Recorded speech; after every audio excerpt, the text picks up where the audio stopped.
do not grieve for, and yet you speak words about wisdom. Wise men do not grieve for the dead, nor for the living. This verse needs to be understood properly as Samkhya theory begins here. This chapter is called Samkhya Yoga, and it begins in this verse. I mentioned in the last session that there are three themes in this chapter. The explanation of the first, the mortality of the body, and the immortality of the soul begins here. So under this theory, one should not grieve or get worried when a person dies. This word, sam, comes, which is in this verse, it comes from the word samkhya. And all the different thoughts that were prevalent, one of them was Samkhya theory. The meaning of Samkhya is samnya knanam, which means to think good thoughts. Samkhya is not just numbers, it's about thinking good thoughts. In Amar Ghosh, Amarshi gave us words to understand Samkhya. It says, Chancha Samkhya Vicharnena, which means Samkhya means to think. To ponder about the meaning of something is Samkhya.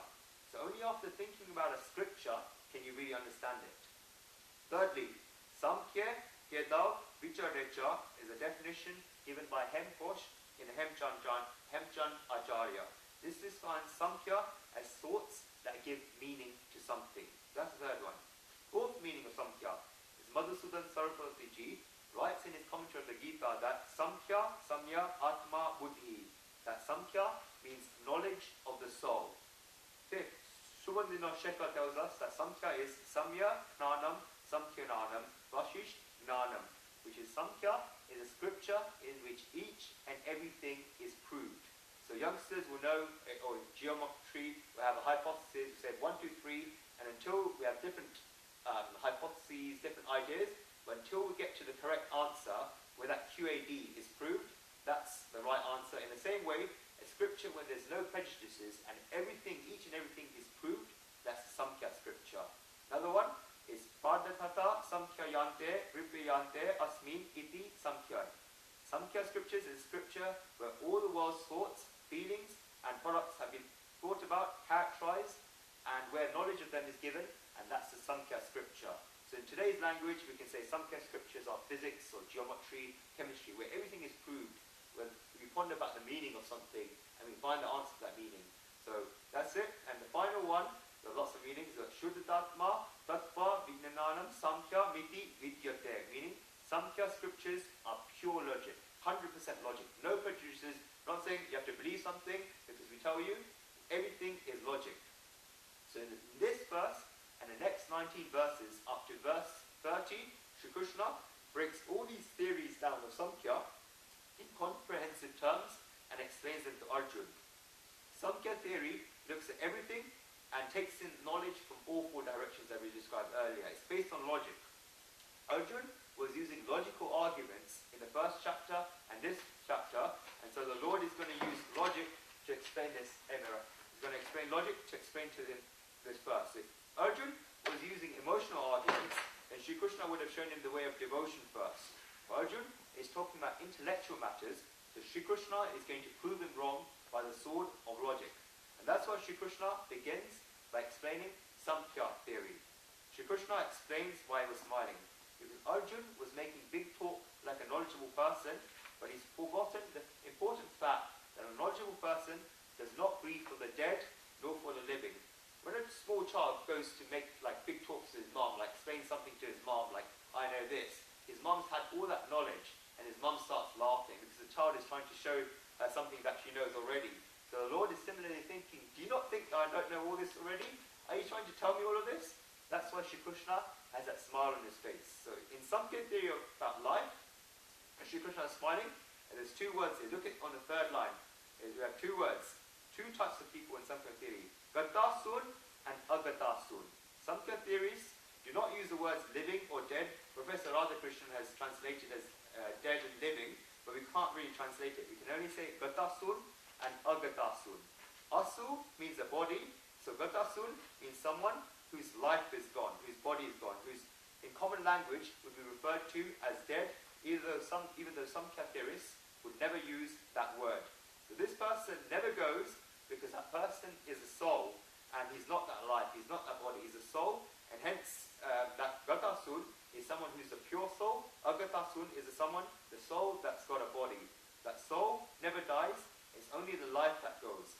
Agatasun is someone whose life is not gone, or living as we say in common language. So Samkhya theorists say that people are either Gatasun or Agatasun. We are Agatasun because our lives are with us, and after that we will become Gatasun. Gatasun. So we will not die, only our bodies will go away. It's not a question of whether we're souls or not, because it's a question of whether we have lives or not, a question of whether we have bodies or not. So who are we? What is the difference between Gatasun and Agatasun? What is left when our lives go? Okay, who knows what we keep when our bodies go? What stays with the soul? Who knows? Really? Okay, I'll explain. Okay, we have to understand the metaphysical knowledge behind this. Let's make a list, okay? Imagine there's a big palace in which there's a king living. We're going to describe the difference between Gatasun and Agatasun through this. Let's take the obvious first. There's a palace, and in that palace there's a king's room. And in this, there's a soul, the intellect, and the subconscious mind sitting in that palace. The soul is a king, yeah? Soul is the king, the intellect is the wife of the king, and the subconscious mind is a prime minister. This is the inner chamber. This is the inner chamber. This does not change whether it's Agatasun or Gatasun. So the soul, the intellect and the subconscious mind stays with us the whole time. It doesn't matter whether we've got a body or not, whether we're Gatasun or Agatasun, those three things stay. Are you with me? Okay, this is the inner chamber. So this will be in the same state, and this will not be affected by this. Let's put up A next to the soul, or the king, or the master. Put an A there, okay? Then you can combine the intellect and the subconscious mind under the bracket B, because these are always with the soul. Then we have the conscious mind, which we can call the deputy prime minister, under C. Okay? And then we have the life force or the life breath, which is the security guard and protector. That's D.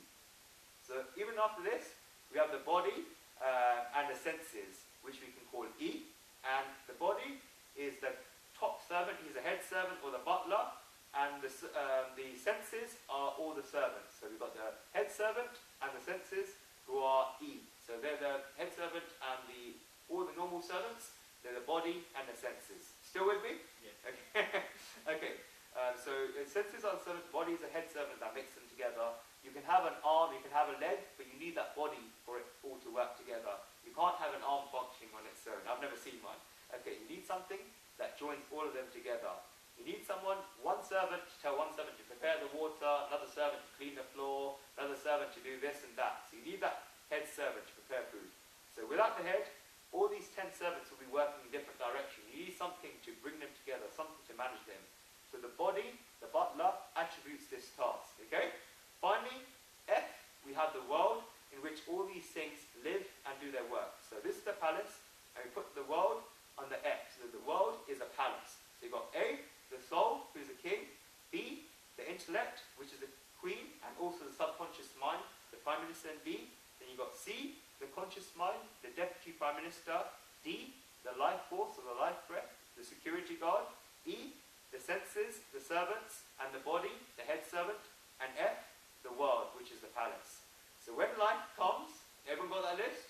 Want me to repeat? Everyone got? Repeat? Okay. A, the soul, which is the king. B, the intellect, the queen, and the subconscious mind, the prime minister. C, the conscious mind, the deputy prime minister. D, the life, which is the security or the life force, life breath, the security guard. E, the senses, the servants, and the body, the head servant. F, the world, which is the palace. When the life comes, then we are Agatasun. So when the life goes, and then we lose C, D, E, and F, and they go. But when we're Agatasun, and then all of these things are there. So you've got all A to F. But when we're Agatasun, when the life force goes, only A and B stay. So the soul, the intellect, and the subconscious mind. When the body goes, the conscious mind, the life, the senses, the body, the world goes away. Because when the life is gone, all of these things go. When the life goes, the world goes away. The only reason why the world exists is because you're living. So when we're Agatasun, the soul, the intellect, the subconscious mind, all of them are there, and the rest of them are there. When we're Gatasun, all of these go away. The subconscious mind never leaves the imprints that it's gathered, and always takes these with it. These three things are not affected, and what Sri Krishna is saying that wise people know that they are the soul. They know that they're the king. The king is sitting in that room, and it doesn't matter to that king who's been stationed outside as a security guard. It doesn't matter to the king who's been set outside as a servant. Everything is assigned. When the security guard changes, comes, does not come, is replaced, it doesn't matter to the king. The king is always there. The king is not happy. The king does not grieve. He's not affected. In the same way, does not affect the soul, whether the life goes away, does not go, or if the soul takes another body. It's completely unattached. And who knows this is a true wise person. You are the soul. This is true knowledge, and that's why it's called Samkhya knowledge. The knowledgeable person, the word used for knowledgeable person is Pandit. What's the meaning of Pandit? Go on. Priest? Anyone else? Yes, please. Priest. Okay, priest. Okay. Pandita, the word Pandit means Panda Vitaya Asmit Sa Panditaha, which means someone who has gained knowledge of the soul is a Pandit. So logical, Shri Krishna says that he's not affected by these things. So it makes Guruji very sad. You won't notice this much. People in India call someone that eats pan a Pandit. The Pandit light a stove, someone that sits in the corner just goes like this, they call him a Pandit. That's a complete insult of the word. He's a very respectable, knowledgeable person. That's where it's taken. It's knowledge of the soul. Someone who's got that knowledge of the soul and he can give it to the other. That's the meaning of the word Pandit. We're so good at misusing and in fact abusing words so much in India. You never seen that many Pandit sellers. In fact, I've never heard anyone being called a Pandit. But so how would a learned person feel if you call him the same as a pan maker? So this is abuse of the name that's going on. So he knows about the soul, what's his interest in living? He cannot die. The Pandit does not grieve about so-called death, only others do. Only a person that does not know about the soul can grieve about the dead. The person who is like the king and unaffected about whichever security guards come, whichever security guards are being stationed throughout the years, that person sleeps in peace. He doesn't need to worry about who the security guard is. If that person worries about whether the security guard or not, he'll stay up just thinking about it. He won't do his job as a king. He won't do his duty. That security guard will always be there no matter who it is. So this word security guard is only there because the king is there. If the king wasn't there, if the palace wasn't there, the security guard wouldn't be there. So, if the king was not there, we would not even know that there's a security guard there. It's only because the soul is there similarly that the light is there too. If there is no soul, then how can the body come? All of this comes from the king. All of this comes from the soul. So where would the body go to? You're the soul. It's because of the soul that all of these things come into being. Vedantis put it very, very beautifully by looking at the phases of the moon. In the dark fortnight, the moon appears darker and darker, and on the full moon night, we can see the full moon shining because it completely switches. It goes from darkness to light. On the day of Amas, one cannot even see the moon. So it's still there, but one cannot see it. In the same way, the soul is always there, but one can only see when it becomes manifested in the body. So it's like the full moon and the dark moon. But in the same way, our bodies go through these phases. It's written in scriptures, Jayate upasti loche asti jayate vardate vipravrate apakshiye nashti. That means that the body becomes manifest, gets born, grows up, changes, begins deteriorating, and eventually finishes. Every life goes through these 6 stages. Getting manifest, getting born, growing up, changing, deteriorating, and eventually finishing. And they're called the cha gunas. The body has to go through these stages. The body has to go through these stages, and not us, because we're the soul. Great personalities say in a light tone, whoever thinks about these 6 stages, in them, they're always thinking chagun, chagun, chagun, hence they all become chaganlals, as they call it in Gujarati. So when we're all going through these 6 stages, when in reality it's the body that's going through these 6 stages and not the soul. Therefore, when Arjun